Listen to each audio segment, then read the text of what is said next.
right, shalom, shalom. First and foremost, I want to begin this lesson by giving all praise, honor, and glory to the Most High in the proper names in the Paleo Hebrew tongue. I want to say Kal Halayim, La Yahweh, by Hashem Yahushai, by Hashem Rakakadash Ma'amath. Yahweh being the name of the Heavenly Father, whom the world eagerly and willingly call God of Jehovah. By Hashem, meaning in the name of Yahushai, meaning He who delivers, whom the world eagerly and willingly call JC today. I want to give a double honor to the elders and apostles at Great Millstone who rule well, and another double honor to my elder as well, Hahar One Biyasha'Allah of the Lions Den Camp here in Jacksonville, Florida. Salutations to the 144,000 hopeful elect, pushing this truth across the four winds, and to the 1/3 rendered believers on Yahweh Hashem Yahshua. Shalom, shalom. It's going to be a quick lesson put together through the spirit and power of Yahweh Hashem Yahshua, and I pray that it be edifying. So, we know in this life that we have to mentally and spiritually prepare ourselves, for Jacob's trouble. We have to mentally and spiritually prepare ourselves for the things that we're going to see, the things that we're going to smell. You see what I'm saying? The things that we're going to have to endure in the midst of trouble. That's every video, spiritually and physically. Spiritually and mentally. But this video is going to be focused more on the physical aspects. And by physical aspects, I mean, getting up and, working out and making sure that you prepared, which we know that Yahweh Hashem Yahshua is going to lift up a standard for us. You see what I'm saying? We know that, during the time of the Exodus, the first Exodus, that the Israelites ain't had to fight at all. That Yahweh Hashem Yahshua, Yahweh Hashem Yahshua, was there to basically protect them to where their fight was a mental fight. Having to deal with the elements, walking to and fro, having faith and belief that was a fight that they had to endure during that time. And it's going to be like that for brothers in this time. They might not have to physically get into an altercation, but it just be more so of a mental battle. Or other brothers is going to have to get into physical altercations, which I want to get into physical altercations. I don't want it to be an easy test. Think about, the Navy SEALs, not trying to come from a carnal standpoint, but basically just the thought of getting to be a part of Yahweh by Hashem Yahshua's spiritual army. So I'm gonna get this quick precept in the book of Ecclesiasticus chapter 30 and verse 14. It says, "Better is the poor being sound and strong of constitution than a rich man that is afflicted in his body." So right, man. Imagine, and when I read this scripture, it basically makes me think of the simple fact that we are going to have problems in this life. You could be physically poor but have a strong body, or you could be rich and have everything. You can have everything come straight to your door, or you can get whatever you want whenever you want and be afflicted in the body, have a heart disease or a joint out of place. You see what I'm saying? A spinal problem, whatever the case may be. So it's always going to be a problem that you have in this life. You see what I'm saying? But that's where the next precept going to come in after this precept.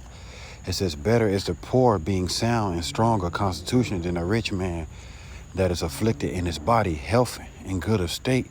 A body are above all gold, and a strong body above infinite wealth." So right, it ain't no amount of money can amount to a strong body. You see what I'm saying? And being healthy.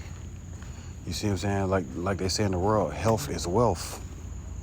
So the reason why I'm saying this, because I remember there's a time period which I'm nowhere near where I want to be in this life, mentally, spiritually, and physically. I'm nowhere near. Every day I wake up feeling like crap, no matter how much good I feel I do.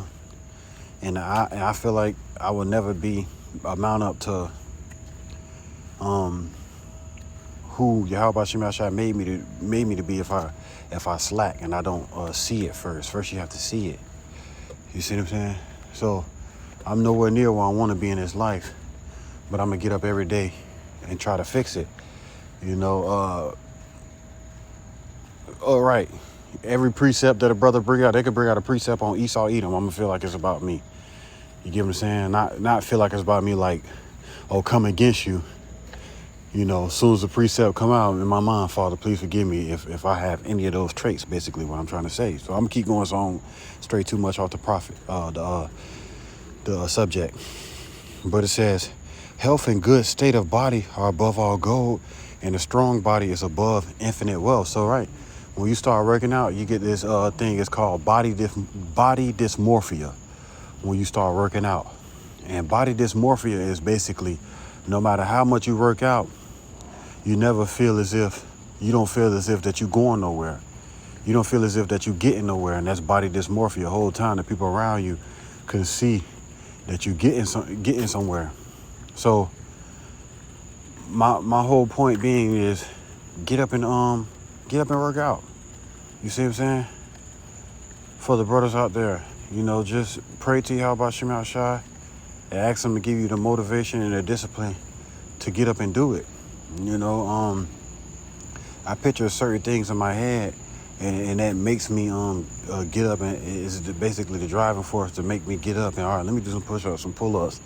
You see what I'm saying? Let me hit this gym, make sure these legs and the legs on point or arms on point. You know what I'm saying? Just body dysmorphia. No matter how much you do it, you still gonna feel as if that you ain't doing nothing anyways. You see what I'm saying? But the whole point being is Jacob's trouble is coming. If you a Navy SEAL, you want to try out for a Navy SEAL, you ain't just gonna, you see what I'm saying, be eating snacks all damn day, chilling, BSing around all day, and then think you finna get up and try out for a Navy SEAL. You're gonna quit the first day. You see what I'm saying? And to be able to endure through the suffering that you're gonna have to basically go through to be a SEAL. So I imagine all these things, and it helps me to get up and to prepare,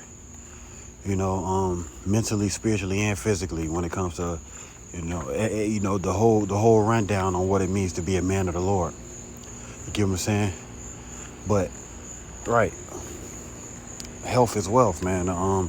It says health and good state of body are above all gold, and a strong body above infinite wealth. There is no riches above a sound body, and no joy above the joy of the heart. So, right, you see what I'm saying? You got people out here that just eat whatever they want to eat, and they be having hella heart problems. You see what I'm saying? Because they're not considering on what would these meats do, or to me in 10 years. You see what I'm saying? So it gets to a point to where, just get up and do it. Make it a hobby. Think about the goals that you want, and actually try to strive, to those goals. And even if the Lord don't even use you in that area, the Lord might use whatever brother out there that has the spirit. He might use you like he used Moses to deliver his people. You see what I'm saying? So still, just get up and do it, to have that confidence in yourself, to build up confidence, to be able to do whatever, man. As long as you apply your mind to whatever is according to Yahweh Shem Yahshua's will, you'll be able to achieve it.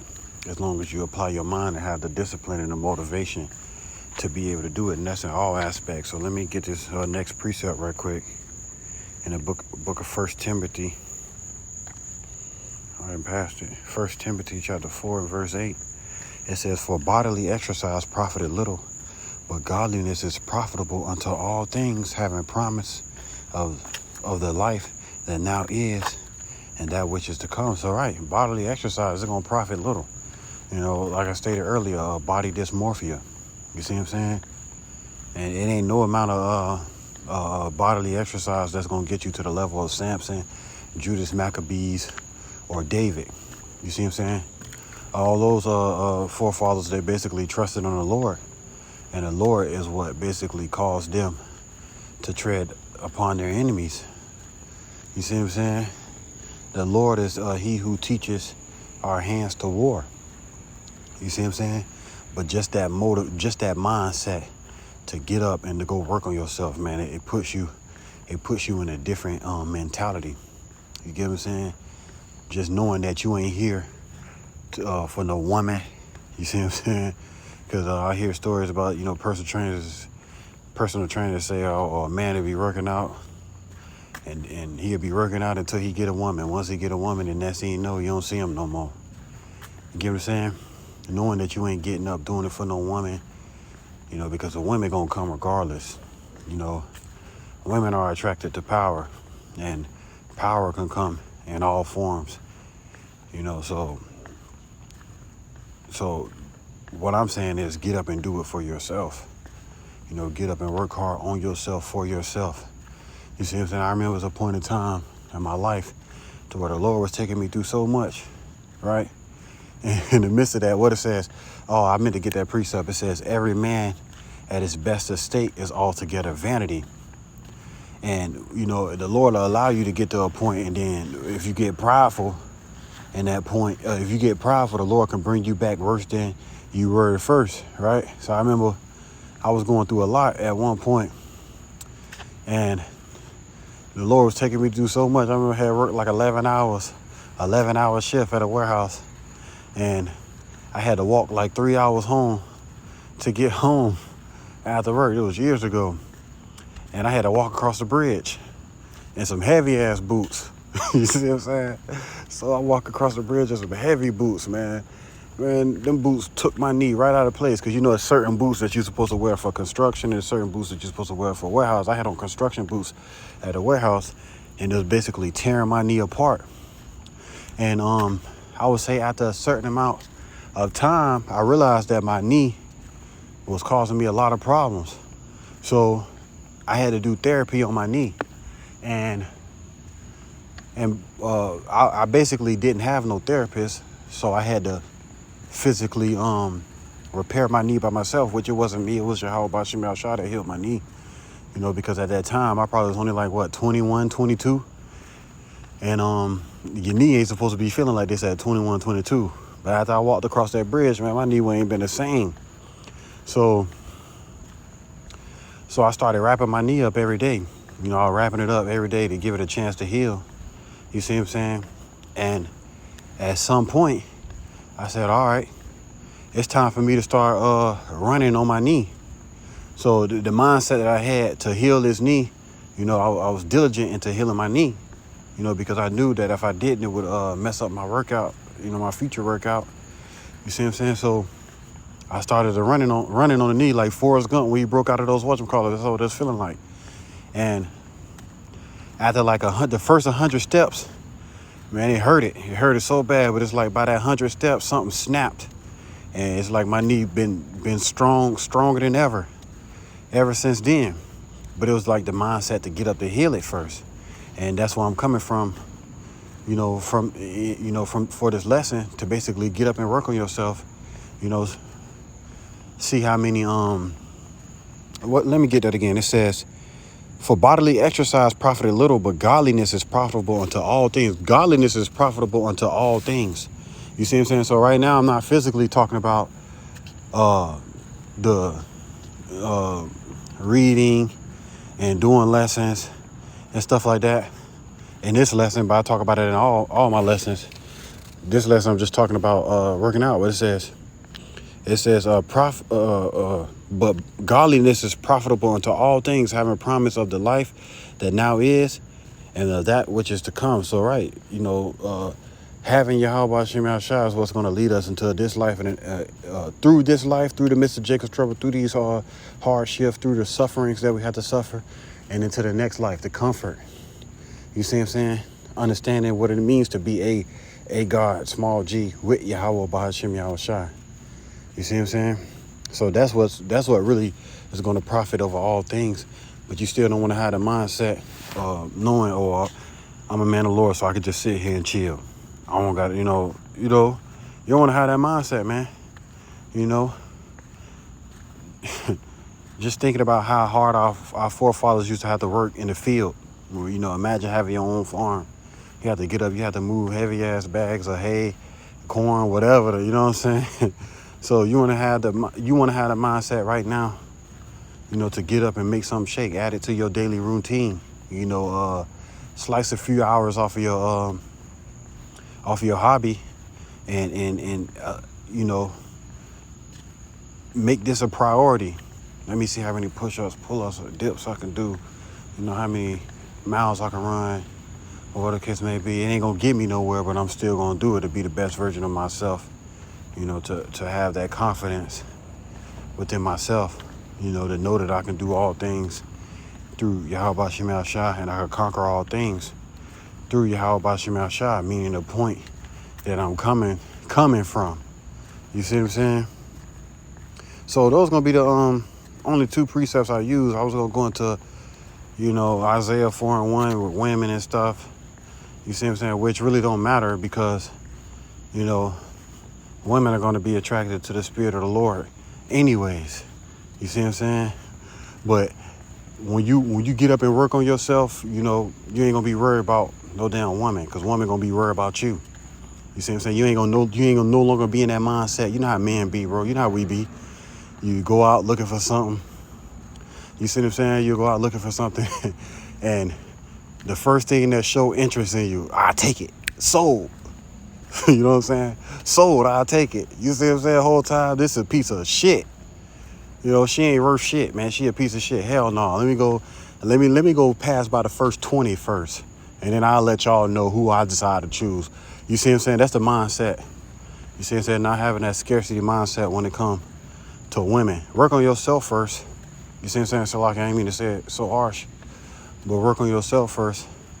And they gonna flock to you, and then you gonna get to pick whatever you want to pick, which the day is gonna come anyways when we gonna have you know, the women that Yahweh Shem Shai put us with.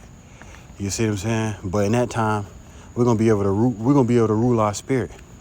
You get what I'm saying? Because women gonna be flocking, period. We're gonna be able to rule our spirit in that day and know and understand what the scripture say. He that has no rule over his own spirit is like a city that is broken down without walls. You know, we're gonna have complete rule over our spirit. We're gonna be fortified through the spirit power of Yahweh Shem Shai, because we put the work in, that godliness that was profitable over all things.